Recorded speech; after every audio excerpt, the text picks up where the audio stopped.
À 30 ans, ils gagnaient leur vie. À 30 ans, on survit. Cette phrase, vous l'avez peut-être déjà entendue, ou même pensée. Elle résonne fort chez beaucoup de jeunes adultes aujourd'hui. Mais est-ce juste un sentiment, une impression, ou une réalité économique? Ensemble, on va décrypter ce qui se cache derrière ce fossé générationnel. Accrochez-vous, on plonge dans les chiffres et les faits, et ça risque de vous surprendre. Commençons par le nerf de la guerre, le salaire. En 2025, un jeune entre 25 et 34 ans en France gagne en moyenne environ 2200 € net par mois. Pour ceux de moins de 25 ans, c'est encore moins, autour de 1700 €. Ça peut paraître correct, mais c'est souvent le fruit de longues années d'études, parfois pour un job précaire ou à temps partiel. Maintenant, faisons un bond dans le passé.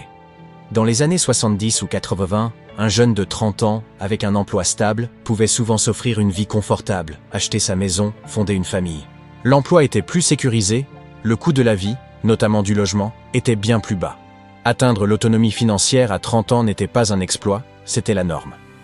Alors, que s'est-il passé pour qu'on en arrive là?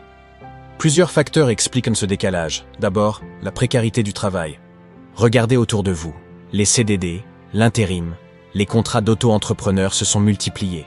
En 1982, 75% des jeunes avaient un emploi stable. En 2023, seulement 43%. Comment construire un avenir solide sur des sables mouvants? Quand votre contrat se termine dans 6 mois, difficile de prévoir, d'investir ou même d'obtenir un prêt. Cette incertitude permanente freine la progression de carrière et donc la progression salariale. Ensuite, il y a l'éléphant dans la pièce, le coût de la vie et surtout du logement. Les salaires n'ont tout simplement pas suivi la flambée des prix de l'immobilier. Prenons un exemple concret. Dans les années 90, il fallait environ 3 ans de salaire pour un trentenaire pour s'acheter un logement moyen. Aujourd'hui, il en faut plus de 8. C'est une augmentation colossale. Résultat, la part de jeunes propriétaires entre 30 et 34 ans a chuté. Louer devient la seule option pour beaucoup. Et les loyers, eux aussi, atteignent des sommets dans les grandes villes, engloutissant une part énorme du budget.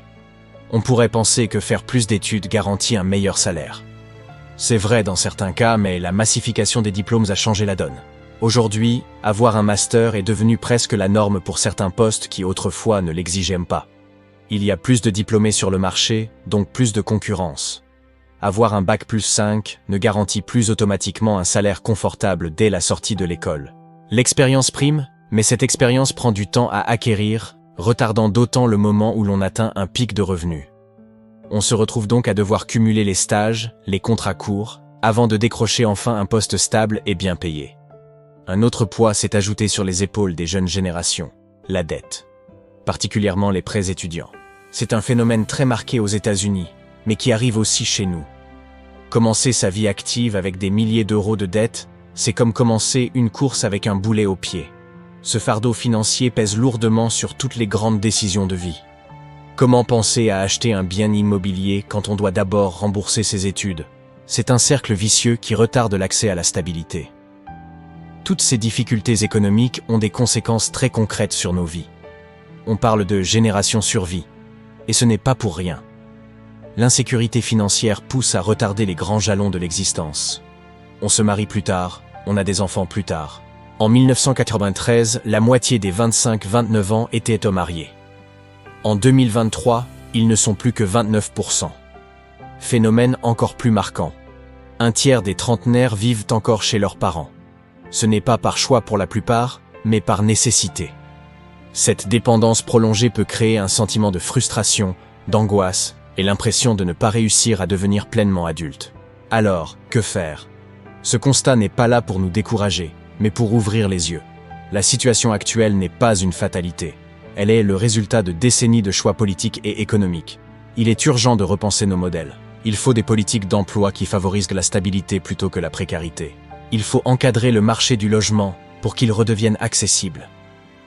Il faut revaloriser le travail et s'assurer que les salaires permettent de vivre dignement, et pas seulement de survivre. Soutenir les jeunes actifs, ce n'est pas seulement aider une génération, c'est investir dans l'avenir de toute la société.